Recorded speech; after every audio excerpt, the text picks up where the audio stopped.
what I'm going to share with you is a little bit outside of the box, but my recent dietary changes with Joshua over the last, I'll say 7 weeks, even in the last 2 weeks, involve a particular tribe of lions in a particular part of Africa and a diet they're eating that caused them to have greater muscle mass and Yeah, you just size. went off on a complete wow. I did.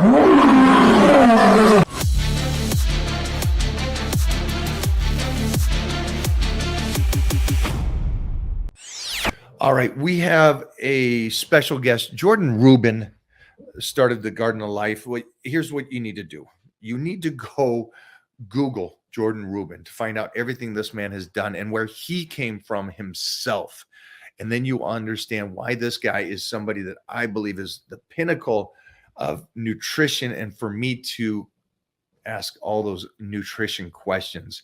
A little backstory is that I got lucky enough to meet him through Heath Evans. Remember to go on over to Instagram and block Heath Evans. But that's beside the point. The point here is when I was and my Mona, my significant other, were deciding to have a baby, I went to him to ask him how to set this up and do this the right way with nutrition. Not the right way to have sex. That I called somebody else. But the right way to do nutrition. This is the ultimate guy for me to create I guess you would call him metahuman. How can we create a baby and give him the best nutrients possible? How can I set him up to be the best genetics of both me and Mona? And that comes from food, and it comes from luck. And that's what we did. All right, let's bring this savage of a man, Jordan Rubin.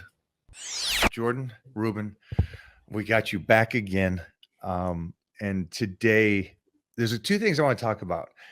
And this will make sense to the viewers when they hear how we talk about it. I want to talk about my kid, and I want to talk about your kid. We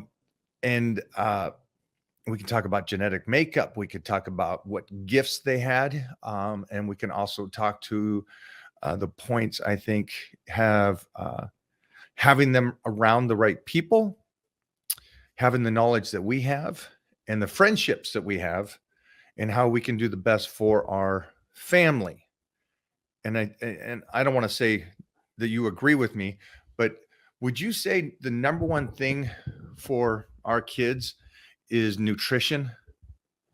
You know what, Mike? I would say the number one thing for our kids is example, leading by example. But to your point, nutrition is absolutely important. But I remember a long time ago, my wife and I made a commitment. We said, listen, even though our kids, they're older now, but as they were growing, we wanted to be very careful not to have two sets of rules, one for them, one for us. And people tend to do that. You know, I'm going to really, really take care of my kids, feed them well, but I have different rules. And sometimes they see me eating or drinking different things. So it's really critical to lead by example. And I think what is different about my children than even myself growing up, because I grew up in a very health conscious home. My dad's a naturopathic doctor and a chiropractor. I ate healthy in the house because I was forced to. My kids eat a superfood diet because they own it and they believe in it. So I think leading by example leads your children to conviction. That's the key. I'll take that 100%. I'll take that over my point of view of nutrition because of the fact that I always talk about at the level I made it to and am in, it's the 1%ers. I get that. So there is some genetic gifts. There is some work ethic behind it and all those kind of things. But yeah, it's the mindset. And so you're establishing a mindset for your kids before anything and everything, which is, I think, tenfold. I mean, it doesn't matter how they eat. If they eat healthy, great. But if they don't have the mindset to want to do that, that's such a bigger deal. So I'm glad you corrected me on that. That's I will change my answer to the mindset to understand that this is somewhat the protocol that you should do, and then go to nutrition after that. Yes, but to your point, we were very intentional with our family from day one of our children's lives. Now we have a unique situation. So when you said we're going to talk about our sons, we each have one biological son, and I have 5 additional adopted children. And so having them arrive at different ages in their lives was really challenging for us, because we looked at, with Joshua, it was make sure Nikki was fed properly during the pregnancy, all the different stages, certainly after delivery, during breastfeeding, et cetera. Then what did Joshua transition to when he was no longer breastfed? But when we adopted, we have children that came to us from age 2 days to 16 years. And we had 3 that I made an infant formula for at home.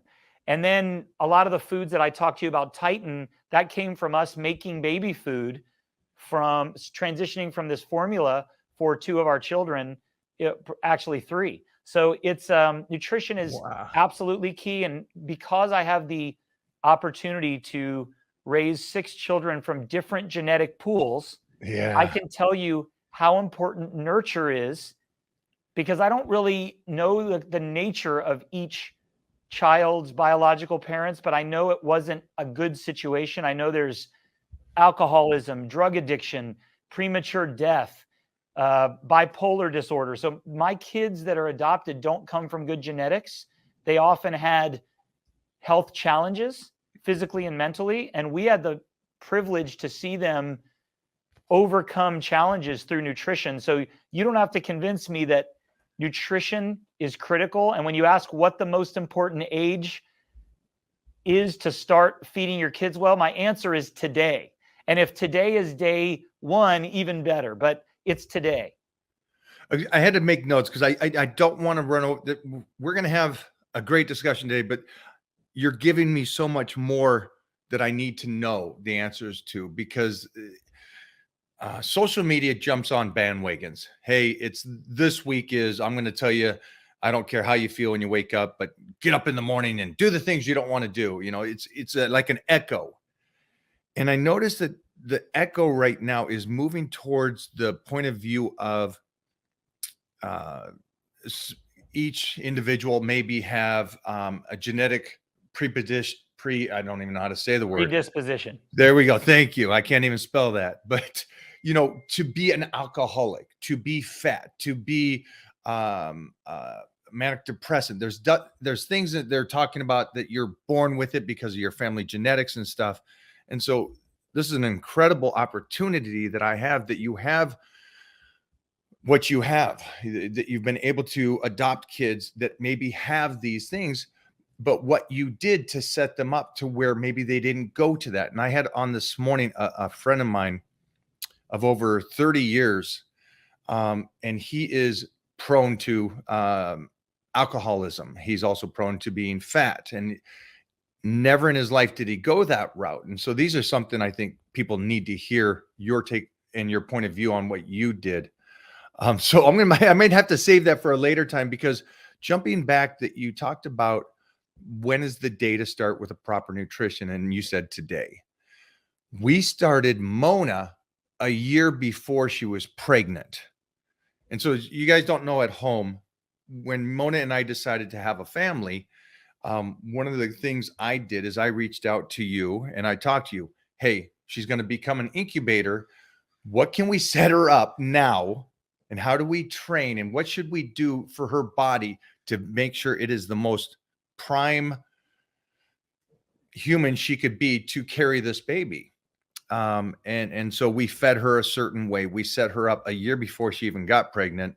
And then we went into the pregnancy, and then you and I continued to work together during her pregnancy.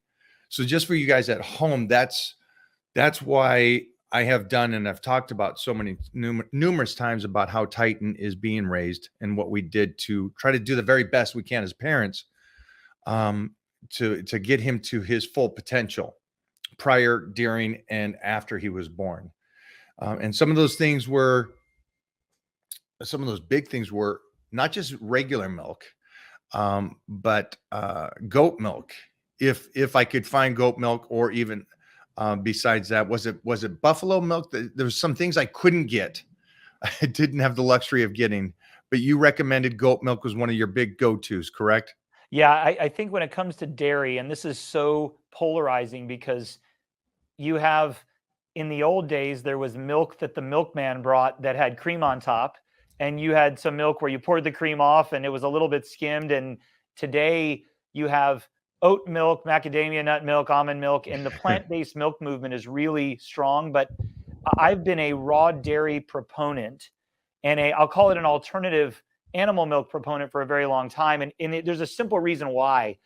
Cow's milk in the United States, for the majority of us, the access to cow's milk comes with a protein that can be damaging to our neurological and immune systems and our gastrointestinal tract. And it's called beta-casein A1. It's been nicknamed the devil in the milk. Interestingly enough, mother's milk does not have it. Mother's milk, human milk, doesn't have it. Neither does goat's milk, sheep milk, water buffalo milk, yak milk, etc. So when possible, if you're going to consume milk, there's a hierarchy. I think unpasteurized is best. And where you live, Mike, unpasteurized is more available than anywhere else in the United States. You can buy raw milk at health food stores, at some farms. You can order it, whereas states like Tennessee, it's only available for pets, and we have to do contraband milk. Or I have farms, so I can get it. But it's interesting. And for those of you who don't know my story, I was deathly ill, and I was able to overcome my illness, Crohn's disease, multiple other illnesses. I went down to 104 pounds in a wheelchair. Raw dairy was a big part of that. And I lived in San Diego when I was getting well. So that was a big part of my program. But back to what you were saying, little humans, babies, do much better on milk that is more compatible to their bodies, such as milk that is free of beta-casein A1. So if you see commercially milk that says A2 milk, that's kind of in the right direction, but it's still not organic, raw, grass-fed. There's a lot of qualifiers. But if you are someone who says, listen, Jordan, I can't go to a farm, I'm not going to do raw, I'm afraid of it, then I believe whole goat's milk is preferable to whole cow's milk. And I believe babies, if they're going to have infant formula, do not need imitation milk. Soy's awful for boys, especially, not great for girls. And those imitation milks just don't have the nutrition. So what about, because I not everybody's out there as a parent or having kids. Well, what about just the adults? If they were going to go for milk in their protein drinks, what would you recommend? I would say that you go with, at minimum, A2 cow's milk, and you can find it now at grocery stores and health food stores. Goat milk, sheep milk. And here's the thing, Mike, what you and I know, people that are competitive bodybuilders, amateur bodybuilders, or even weekend warriors, they are willing to go to great lengths to do certain things. Go to great lengths to find a local farmer's market or farm. So for example, Mike, at the Santa Monica Farmers Market, there's multiple vendors of raw dairy products. Oh, that's I know not everybody lives in LA, I'm taking notes. I got 2 lists already. We've just been talking for 5 minutes. Thanks a lot. Yeah. So my point is, there's a website, realmilk.com, that you can find raw milk near you. I'll give you an example, Mike. So my family and I are going skiing in Park City. We live in the Nashville area now, but we're going to Park City, and I found 2 farms there that supply raw dairy products and farm fresh eggs. And so I'm renting a house instead of a hotel. So wherever we go, we find resources. Yeah. And nowadays, if you look up raw milk near you, you're probably going to find someone. It's much more common than ever before. And and Mike, you probably know this firsthand, but the old time bodybuilders consumed raw dairy products, raw eggs, the Vince Gironda original program that so many people followed, and then went into sort of the original egg and milk protein that was developed off of that. They mixed it in raw milk and raw cream. They would call it certified raw milk. It was available in California from Stuvie's Dairy. This is what the old timers consumed. I saw a video of Arnold Schwarzenegger. He still eats raw eggs, I think, with the shell in his smoothie, but he had almond milk in there. And that was disappointing to me, because I think raw dairy is one of the greatest foods on the planet if you get it from a reliable, safe source. And California is the best state to do it.